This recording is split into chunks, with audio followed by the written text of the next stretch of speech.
تعاظمت أسماؤه سبحانه وصفاته، وهو الله الذي لا إله إلا هو. أمرنا سبحانه بكل معروف وخير، ونهانا سبحانه عن كل فتنة وسوء وشر، فنحمده سبحانه حمدا كبيرا كثيرا. هو الله كفى به رقيبا وحسيبا وشهيدا. قوا أنفسكم وأهليكم نارا وقودها الناس والحجارة عليها ملائكة غلاظ شداد لا يعصون الله ما أمرهم ويفعلون ما يؤمرون. أمر الله جل وعلا أن نحفظ أنفسنا وجوارحنا لتحفظنا بحفظ الله جل وعلا. بهذا نطق سيدنا وإمامنا وحبيبنا وشفيعنا محمد صلى الله عليه وسلم: لا ينطق عن الهوى إن هو إلا وحي يوحى. جملنا الله جل وعلا بالعقل والفهم وجعله زينة. جملنا الله جل وعلا بالإدراك وجعله الله جل وعلا لنا نعمة، فالحمد لله. اللهم لك الحمد على نعمة العقل والفهم والإدراك. اللهم لك الحمد على نعمة النور والبصيرة والاتزان. نعوذ بالله من السفه ومن الشطط ومن الزيغ ومن الضلال ومن النقصان. جاء الإسلام ليرفعنا، جاء الإسلام ليجملنا، جاء الإسلام ليجعل في قلوبنا حياة، وفي جوارحنا حياة، وفي سعينا وكسبنا حياة. أو من كان ميتا فأحييناه وجعلنا له نورا يمشي به في الناس كمن مثله في الظلمات ليس بخارج منها. اللهم صل على خير ولد آدم القائل للنساء: بيوتهن خير لهن. قال الله جل وعلا لنساء المؤمنين والمؤمنات: وقرن في بيوتكن ولا تبرجن تبرج الجاهلية الأولى وأقمنا الصلاة وآتنا الزكاة وأطعنا الله ورسوله. نحمد الله جل وعلا على شرعه. أم لهم شركاء شرعوا له من الدين ما لم يأذن به الله. نحمد الله جل وعلا على دينه وسنة نبيه القائل: إن المرأة إذا استعطرت فمرت بمجلس فهي كذا وكذا. نهاها رسول الله صلى الله عليه وسلم أن تكون سببا في الفتنة، وأن تكون من أسباب الفتنة للإنس وللجن، بل نهاها صلى الله عليه وسلم بقوله: استأخرنا. وهذا أمر من النبي صلى الله عليه وسلم، فليس لكن أن تحضن الطريق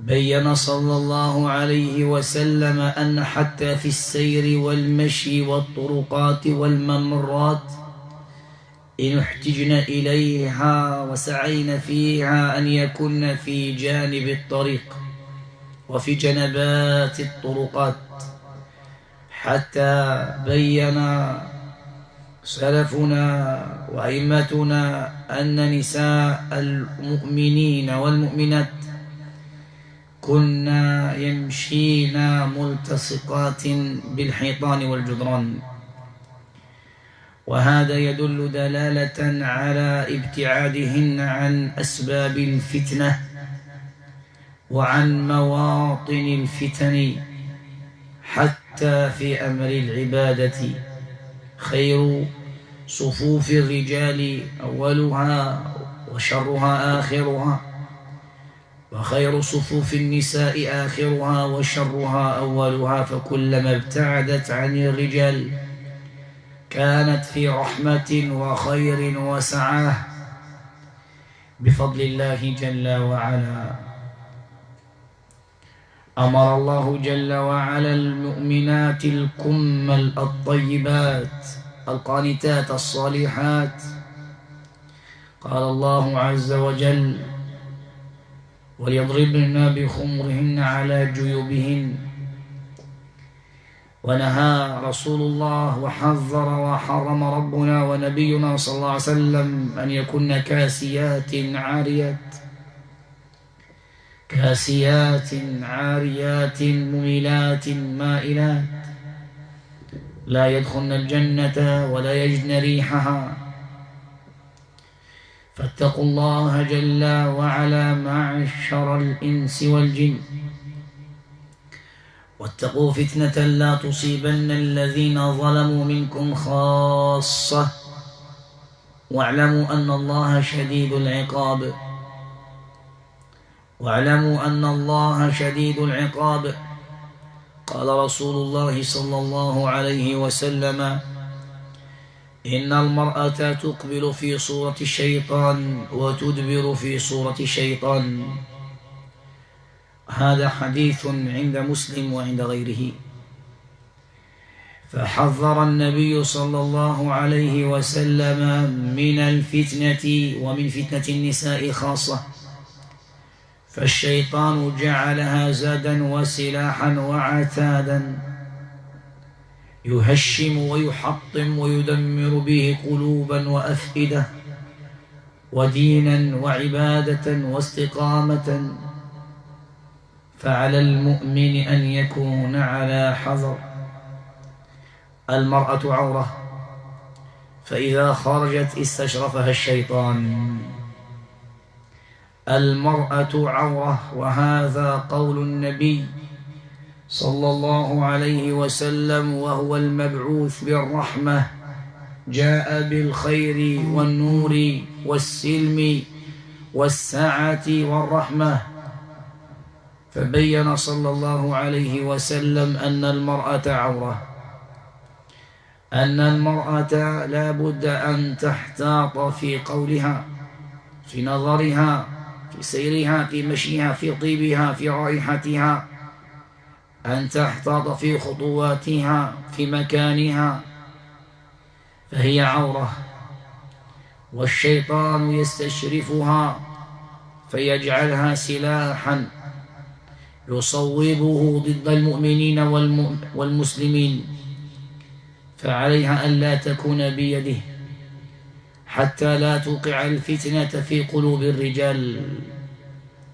ما تركت بعدي فتنة أضر على الرجال من النساء، كما قال صلى الله عليه وسلم: وأقول على رجال الإنس وعلى رجال الجن. فإن النبي صلى الله عليه وسلم بين لنا أن الجن، وربنا كذلك بين أن من الجن رجال، وأن لهم نزوات وشهوات، وأن لهم نسل ولهم ذرية، ولهم إحساس وإدراك، ولهم سمع وبصر. فعلى المرأة الموحدة المؤمنة ألا تكون سببا في فتنة رجال الإنس والجن، ألا تكون متزينة متبرجة متعطرة متكسرة متغنجة، ألا تكون صاحبة هوى وميل إلى الشهوات والفتن والحرام. فإن الله جل وعلا قال: والله يريد أن يتوب عليكم ويريد الذين يتبعون الشهوات أن تميلوا ميلا عظيما.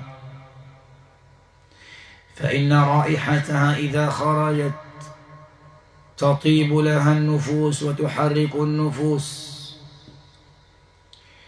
إذا خرجت تتدافع وتتزاحم فتكون فتنة وتكون عليها الفتن، والله جل وعلا نهاها وحرمها رحمة بها. فعليها ألا تكثر الكلام وألا تتكسر في الكلام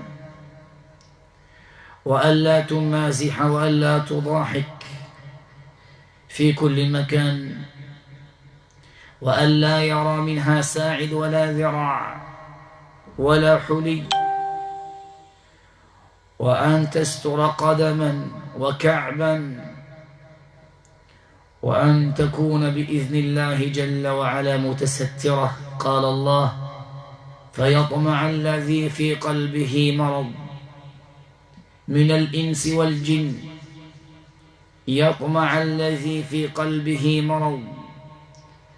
فأصحاب القلوب المريضة في كل مكان يطالعون ويراقبون وينظرون، واحد منهم يشتهي ويتمنى فيجعل أسبابا ليصل إلى نزوة وشهوة برسالة وبمكالمة وبغزل، يحاول جاهدا أن يتربص وأن يتسلل. فما ظنك إذا كان من الجان؟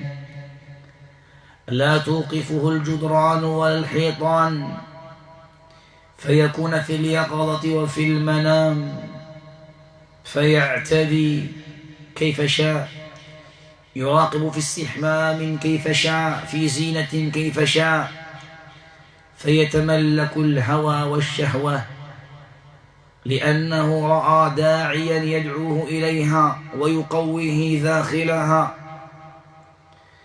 إنها الفتن، إنها الفتن وضعف الإيمان ومرض القلوب. فعلى المرأة أن تحتاط من كل عدو، كان إنسيا أو كان جنيا، تعلمه أو لا تعلمه. عليها أن تتستر وليخرجن تفيلات غير متعطرات غير متزينات، وعليها أن تكون صاحبة قوة في كلمة وفي أخذ وعطاء، طاعة لله جل وعلا. فنسأل الله تعالى بمنه وحفظه وكرمه أن يقي وأن يحفظ المسلمين والمسلمات من شر كل صاحب عشق وهوى ومرض من الإنس والجن، علم أو لم يعلم حاله فالله يعلمه. اللهم قِ المسلمين والمسلمات والمؤمنين والمؤمنات شر الغضرات والنزوات ومكر الفجار. اللهم ربنا احفظ جوارحنا وأرواحنا ونفوسنا، واجعل ربنا ميولنا وشهواتنا فيما تحب وترضى. فاسمع وطب بذلك نفسا، إن الله وسع عليك في الأجر والثواب وضيق عليك في الوزر والحرام. فانكحوا ما طاب لكم من النساء مثنى وثلاث ورباع، حلالا طيبا من الله جل وعلا. هذا شرع الله، وهذا أمر الله، وهذا دين الله، وهذا حكم الله. أفحكم الجاهلية يبغون ومن أحسن من الله حكما لقوم يوقنون. ضيقوا ما حل الله وسعه، ووسعوا ما حرم الله وضيقه. يا معشر من آمنت قلوبهم وطابت بذكر الله جل وعلا نفوسهم، اعلموا أن الله جل وعلا مع الطيبين، واعلموا أن الله جل وعلا يبارك للطيبين ويثبت قلوب وأفئدة الطيبين ويحصن عورات الطيبين. فالحمد لله رب العالمين. فاسمع واعلم إلى كل خبيث، إلى كل عاشق، إلى كل فاجر وماكر، إلى كل من يهوى ويشتهي ويتمنى عفيفات، اعلم أن الله جل وعلا لك بالمرصاد. ولا تكرهوا فتياتكم على البغاء إن أردنا تحصنا. إياك إياك، إن الذين فتنوا المؤمنين والمؤمنات ثم لم يتوبوا فلهم عذاب جهنم ولهم عذاب الحريق. إياك إياك أن تتمنى عفيفة، وإياك أن تشتهي نزوة، وإياك أن تشتهي ضعفا من عفيفة، وإياك أن تسامر وتغازل عفيفة. إياك أن تحاول الإسقاط والزلة والفتنة في قلبي وعفتي وجمالي وقوام عفيفة، فإن الله لا ينام، لا يغفل سبحانه ولا ينام. واعلم أن الله جل وعلا إن رأى في قلبك خيرا وفقك لكل خير. واعلم أن الله تعالى إن علم فيك ضعفا واعترافا جبر كسرك، حصن فرجك، أقال عثرتك، محى ذنبك، رفع درجتك. هو الله، هو الله الذي لا إله إلا هو. القلوب بين أصبعين من أصابعه يقلبها كيف شاء. اسجد واعترف بجرمك وذنبك وضعفك، وقل رب لقد ظلمت نفسي ظلما كبيرا. وها أنا بين يديك أعترف، ها أنا بين يديك أبوح وأقر. اللهم استر ذنبي واغفر ذنبي، فإنه لا يغفر الذنوب إلا أنت. إلى كل من يصر إصرارا على خطيئة وإثم ويعلم أن الله جل وعلا حرم عليه الوقيعة في الإثم والوقوع في الإثم والإصرار، وهذا هو العظيم. الإصرار، حرم الله جل وعليك الإصرار في الذنب، تعلم أنه حرام، وأنك واقع في الحرام، وأنك تباشر الحرام، تنام في الحرام، تزني في الحرام، وتصر إصرارا. اعلم أن الله جل وعلا حرم عليك الظلم والحرام والإصرار.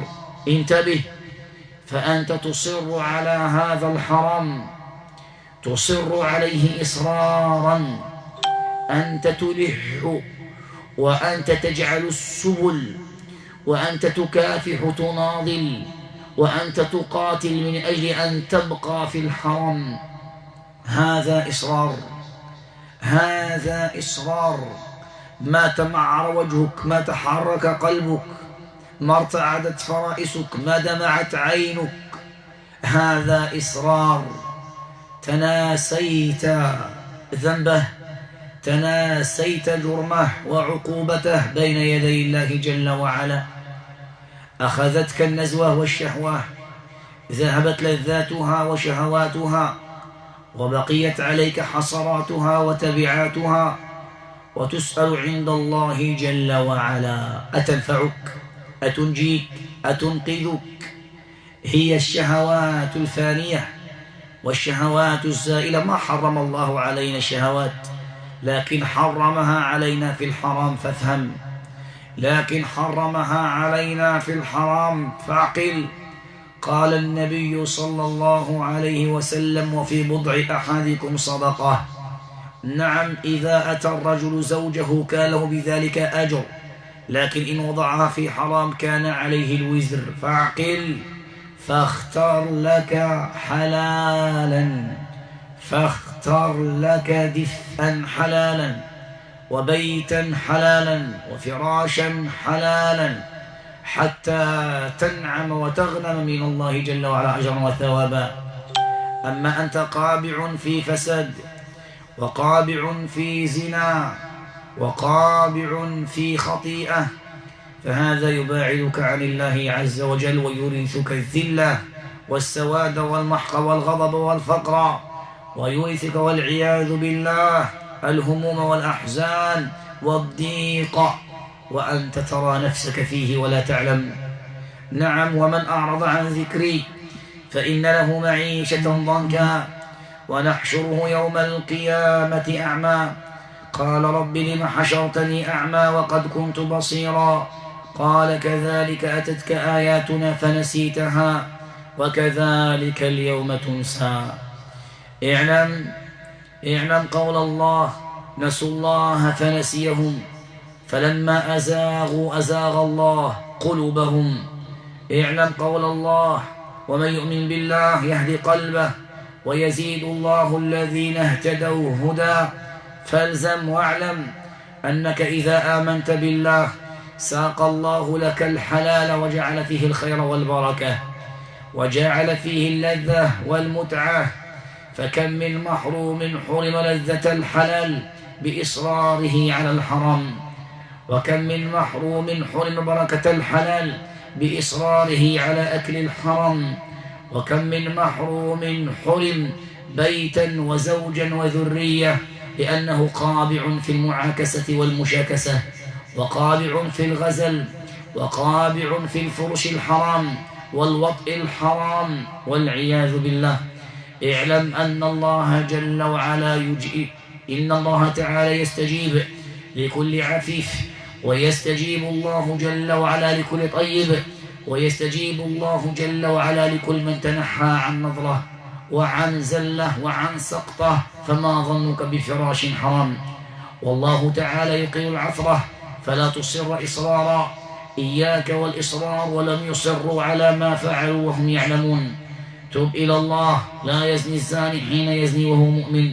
تب إلى الله جل وعلا، تب إلى الله جل وعلا. يا عاشق، يا عاشقة، يا عاشق، يا عاشق، يا عاشق، إياك أن تغتر بجمال الصورة، وإياك أن تغتر بحسن الصورة، وإياك أن تغتر بجمال اللباس، وإياك أن تغتر بجمال الزينة والحلي، وإياك أن تغتر بجمال الفراش. إياك، فإن هذه اللذة والنشوة والشهوة والمتعة زائلة. زين للناس حب الشهوات من النساء، بدأ ربي بالنساء. زين للناس وللجان حب الشهوات من النساء والبنين والقناطير المقنطرة من الذهب والفضة والخيل المسومة والأنعام والحرث، ذلك متاع الحياة الدنيا، والله عنده حسن المآب. قل أنبئكم بخير من ذلكم للذين اتقوا عند ربهم جنات تجري من تحتها الأنهار. فاسمع واعلم إن الله طيب لا يقبل إلا طيبا، إن الله طيب لا يقبل إلا طيبا. فيا عاشق، إياك أن تظن حينما تسوقها إلى ما تريد وتأخذ منها ما تريد أنك فزت، والله إنك في الخسران. قل إن الخاسرين الذين خسروا أنفسهم وأهليهم يوم القيامة. نعم، الذين خسروا أنفسهم وأهليهم يوم القيامة، هذا هو الخسران المبين، هذه هي الخسارة الفادحة التي لا تعوض أبدا. حينما تجد ميزانا وكفتين، في كفتك سيئات كثيرة، سيئات عظيمة وسيئات ثقيلة، فسدت هنا وزنيت هنا، شاكست هنا، عاكست هنا، غازلت هنا، طالعت هنا، نظرت هنا، قبلت هنا، حضنت هنا، وكنت تظن نفسك فارسا مغوارا، وكنت تظن أن لن يقدر عليك أحد، وكنت تظن أن لا يراك أحد، وكنت تظن أن في ذلك المتعة، وأن في ذلك البقاء، وأن في ذلك الرجولة والفحولة، وأنت عند الله في التنور مع الزنا، وأنت حينها تشرب من طينة خبال، من صديد وقيح أهل النار والعياذ بالله. فأين هي المتعة؟ وأين هي اللذة؟ وأين هي الشهوة؟ والله أحل لك من النساء ما أحل لك، كما بينا: نساؤكم حرث لكم فأتوا حرثكم أنى شئتم وقدموا لأنفسكم واتقوا الله، فانكحوا ما طاب لكم من النساء. طاب من الله جل وعلا أمرا طيبا، أمرا تطيب به النفوس والأرواح، أمر من الله عز وجل لتزداد سكن ومودة ومحبة ورحمة من الله جل وعلا، ولا يتسن ذلك إلا في حلال. فانكحوا ما طاب لكم من النساء مثنى وثلاث ورباع. فاعلم هذا أمر الله، هذا أمر الله، هذا دين الله، هذا دين الله. ومن أعرض عنه فإن له الشقاء والعناء والعياذ بالله. فالحمد لله الذي جملنا وزينا بهداه، والحمد لله الذي ثبتنا على تقواه، ونسأل الله جل وعلا أن يجعلنا هداة مهتدين غير ضالين ولا مضلين. فاسمع تأخذها إلى ما تأخذها وأنت تعلم، فإني أذكرك وأوصيك بالخير كله. إياك أن تحبب إليها شهوات وتهييج ونزوات وسقطات وعثرات. إياك أن تحبب إليها بالعشق والهيام في الحرام. إياك أن تدفعها إلى الإقدام على الرجال في حرام. إياك أن تزينها الباطل في حرام. إياك أن تحرك نزوة وشهوة في حرام. إياك أسكن واركن إلى الخير، ولا تركنوا إلى الذين ظلموا فتمسكم النار، ولا تركنوا إلى الذين ظلموا فتمسكم النار وأنت تتراقص وتتمايل. اسمع، يزلزل الله الكافرين، ويزلزل الله الظالمين، ويزلزل الله جل وعلا المكابرين والمعاندين، ويثبت الله الذين آمنوا بالقول الثابت في الحياة الدنيا وفي الآخرة، ويضل الله الظالمين ويفعل الله ما يشاء. هيا إلى الله. اللهم يا مقلب القلوب والأبصار قلها ثبت قلبي على طاعتك وثبت قلبي على دينك. هيا إلى الله، لا تؤذيها. هيا إلى الله جل وعلا. هيا إلى الله، لا تؤذيها. هيا إلى ربك، لا تؤذيها، طاعة لله جل وعلا. والله يريد أن يتوب عليكم، ويريد الذين يتبعون الشهوات أن تميلوا ميلا عظيما. الله أكبر، الله أكبر، الله أكبر، الله أكبر. أشهد أن لا إله إلا الله، أشهد أن لا إله إلا الله، أشهد أن محمدا رسول الله، أشهد أن محمدا رسول الله. حي على الصلاة، حي على الصلاة، حي على الفلاح، حي على الفلاح. الله أكبر، الله أكبر، لا إله إلا الله. وقلت استغفروا ربكم إنه كان غفارا يرسل السماء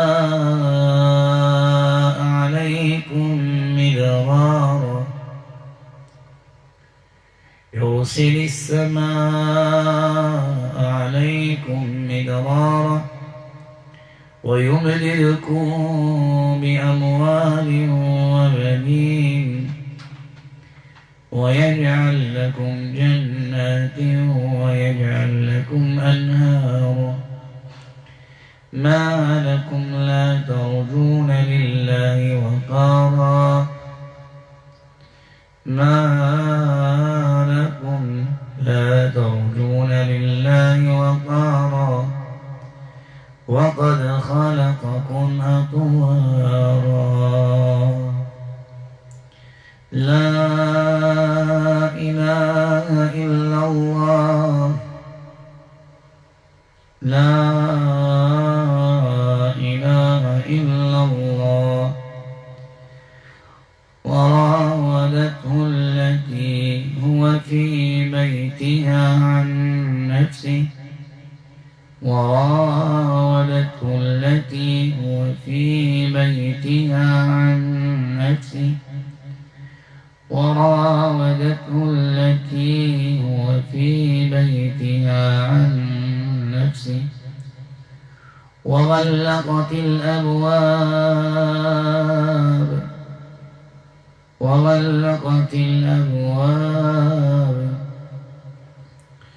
وراودته التي هو في بيتها عن نفسه وغلقت الأبواب وقالت هيت لك قال معاذ الله إنه ربي أحسن مثواي إنه لا يفلح الظالمون إنه لا يفلح الظالمون إنه لا يفلح الظالمون إنه لا يفلح الظالمون لا يفلح الظالمون لا يفلح الظالمون بسم الله يحرق كل عاشق ظالم حرك الشهوات بسم الله يحرق كل عاشق ظالم حرك الشهوات في الفروج حرك الشهوات في البطون في الأرحام في الصدور في الأعين الله أكبر من كل عاشق حرك الشهوات الله أكبر من كل عاشق حرك الشهوات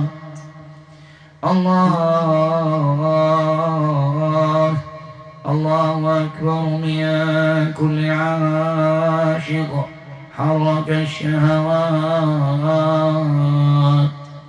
بسم الله يحرق كل عاشق حرك الشهوات يحرق كل عاشق يحرق كل عاشق للروح عاشق في الروح عاشق للروح عاشق عاشق للروح عاشق عاشق للروح عاشق عاشق للروح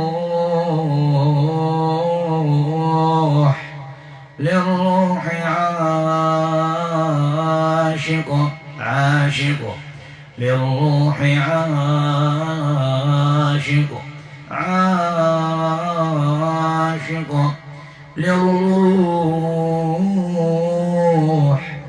للروح عاشق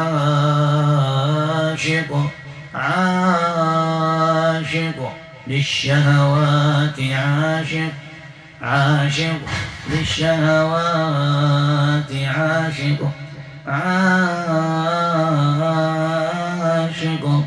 للشهوات عاشق الله أكبر من كل عاشق تملك الحسن والجمال تملك الحسن والقوام تملك الحسن والجمال تملك الحسن والقوام عاشق تملك الحسن والجمال تملك الحسن والقوام عاشق تملك الحسن والجمال تملك الحسن والقوام عاشق عاشق تملك الحسن والجمال تملك الحسن والقوام عاشق الله أكبر من كل عاشق كبير الله أكبر من كل عاشق كبير الله أكبر من كل عاشق كبير الله أكبر من كل عاشق عاشق كبير الله أكبر من كل عاشق عاشق كبير الله أكبر من كل عاشق عاشق كبير الله أكبر من كل عاشق عاشق كبير الله أكبر من كل عاشق عاشق كبير قل للمؤمنين يغضوا من أبصارهم ويحفظوا فروجهم قل للمؤمنين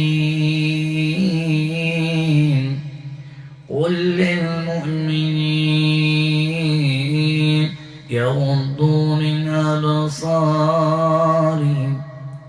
قل للمؤمنين يغضوا من أبصارهم قل للمؤمنين يغضوا من أبصارهم قل للمؤمنين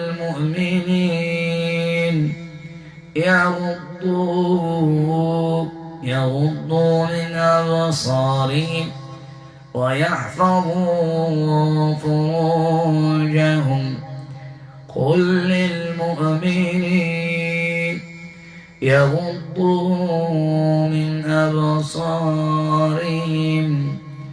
قل للمؤمنين يغضوا من أبصارهم ويحفظوا فروجهم ويحفظوا فروجهم ويحفظوا فروجهم ويحفظوا فروجهم ويحفظوا فروجهم ويحفظوا فروجهم ويحفظوا فروجهم ويحفظوا فروجهم ويحفظوا فروجهم ويحفظوا فروجهم ويحفظوا فروجهم ويحفظوا فروجهم ويحفظوا فروجهم ويحفظوا فروجهم ويحفظوا فروجهم ويحفظوا فروجهم ويحفظوا فروجهم ويحفظوا فروجهم ويحفظوا فروجهم ويحفظوا فروجهم ويحفظوا فروجهم ويحفظوا فروجهم ويحفظوا فروجهم ويحفظوا فروجهم ويحفظوا فروجهم ويحفظوا فروجهم ويحفظوا فروجهم ويحفظوا فروجهم. جلك الله جل وعلا عاشق متيم، فاستجب بأمر الله وأسلم. جلك الله جل وعلا أنت الآن أمرك ظاهر بفضل الله تعالى، وأنت صاحبها من يرضيها ويفتنها ويؤذيها ويعطل عفة وزواجا حلالا طيبا. تب إلى الله سبحانه وتعالى واستقم، وانظر ماذا يحل بك الآن. تهز وتضرب وتمايل. هيا إلى ربك فهي عليك حرام، إنها عليك حرام. سترى العذاب، تعذب، فأوصيك بالخير. هيا إلى الله، هيا إلى الله. اختفيت وتواريت وحاولت أن تتحمل حاولت لكن الله تعالى أظهرك. اسلم تسلم. مهما كان حالك بعين أو بسحر أو بعشق أو بنظرة، فالأمر واحد، أنك تعذبها، تعطل عليها عفة، خطبة، زواجا، زوجا، بيتا، ذرية. هيا إلى الله. أوقف ظلمك. لا تكن ظالم يا عاشق، لا تكن ظالم يا عاشق، لا تكن ظالم يا عاشق، لا تكن ظالم. ذكرناك بالله جل وعلا، أتسمع؟ ذكرناك بالله، لا تكن ظالم. أرى الآن أن الإيمان في الطريق بفضل الله تعالى. قلها لله وارفعها ظاهرة. أشهد أن لا إله إلا الله، أشهد أن لا إله إلا الله. هيا إلى الله، هيا إلى الله، هيا. الإيمان الآن يرفع هكذا. هيا، أشهد أن لا إله إلا الله. قوتك ذهبت. هيا، إني أعظك طاعة لله جل وعلا، لا أرجو لك عذابا. قد عذبتها سنين سنين، عطلت الخطوة والزواج.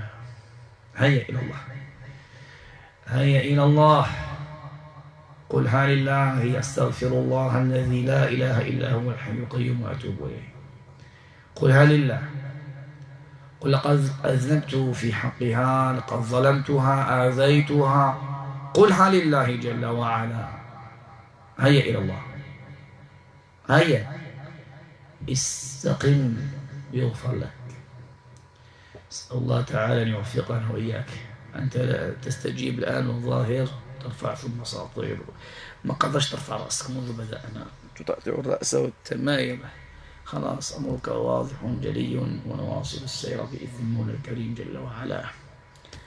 ونسأل الله تعالى الذي جلاك لنا أن يأتي بك موحدا مسلما تائبا، وأن تخرج منها طاعة الله عز وجل. اللهم صل على محمد وعلى آل محمد كما صليت على إبراهيم وعلى إبراهيم إنك حميد مجيد، وبارك على محمد وعلى آل محمد كما باركت على إبراهيم وعلى إبراهيم إنك حميد مجيد. سبحان ربك رب العزة عما يصفون وسلام على المرسلين الحمد لله رب العالمين. أختي ما قداش ياك والو، ما قداش. شوف خير إن شاء الله، خير. صبري شوية.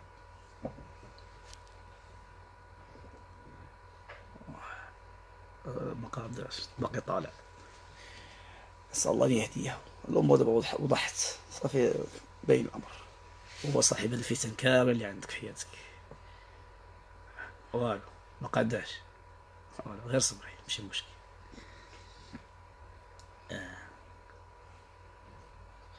عنقك من يطلعوا واحد الراس وهكذا. صبري صبري.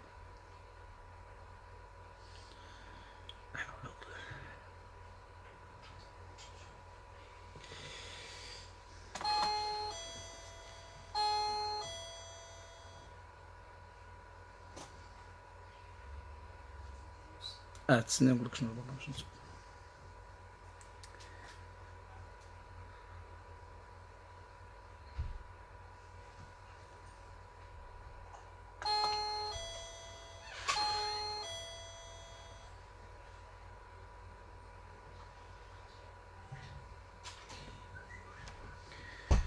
السلام عليكم ورحمة الله وبركاته.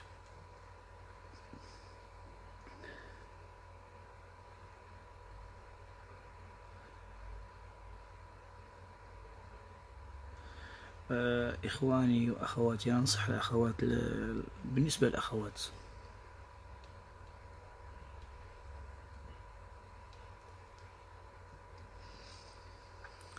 كل أخت إذا كانت تعلم أن عند العاشق لابد أن تحتاط. إن لم تكن تعلم أن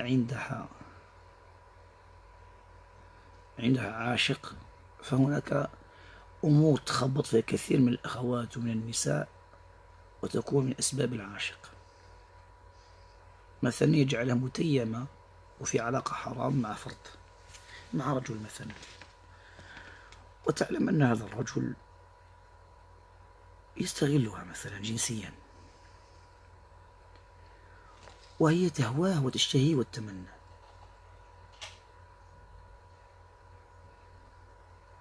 لا بد أن نكون على بصيرة وعلى بينة.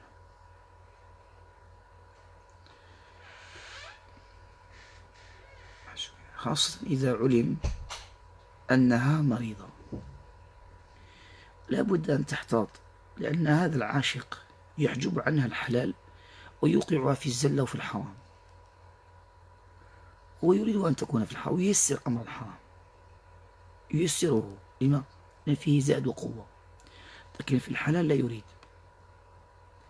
فعلى الأخوات كل أخت أن تحتاط من هذا الأمر. العاشق يجعل العشق في الحرام، يجعل الميول وييسر أمر الحرام، يجعل كذلك الرغبة في الفراش الحرام، التعلق بأفراد في الحرام، ويحجب الأمر في حلال، ويعيشها في هذا الوهم. لعله يتزوج بك، لعله يحبك، لعله إذا كان معك ولم معك سوف يرغب فيك وكذا. فيعطي هذه التصورات. إذا طلع صدرك، طلع جمالك، إذا رأى ابتسامتك، إذا نام معك سوف يرغب فيك وسيكون لك. وبالتالي هي تحت هذه الضغوطات الوسواسية الشيطانية من العاشق تسير وراءه منقاذه وهي لا تعلم، فتقع في المطب، ثم تعاود الكرة مرة ومرتين وثلاثة، وتصبح الأمر عندها عادي جدا، ولم تفوز بعفتها ولم تفوز بزوج. هنا هذه إشارة لا بد أن تفقهها الأخوات، حتى كل أخت تحتاط بإذن الله عز وجل من خطورة الشيطان العاشق والجان العاشق. وكم من أخت عالجتها كانت تجد نفسها دون إدراك تهييج أنها تنام مع أوروبيين، حتى مع يهود، سواء هنا أو في أوروبا أو في أمريكا. عشت هذه الحالات مع الأخوات.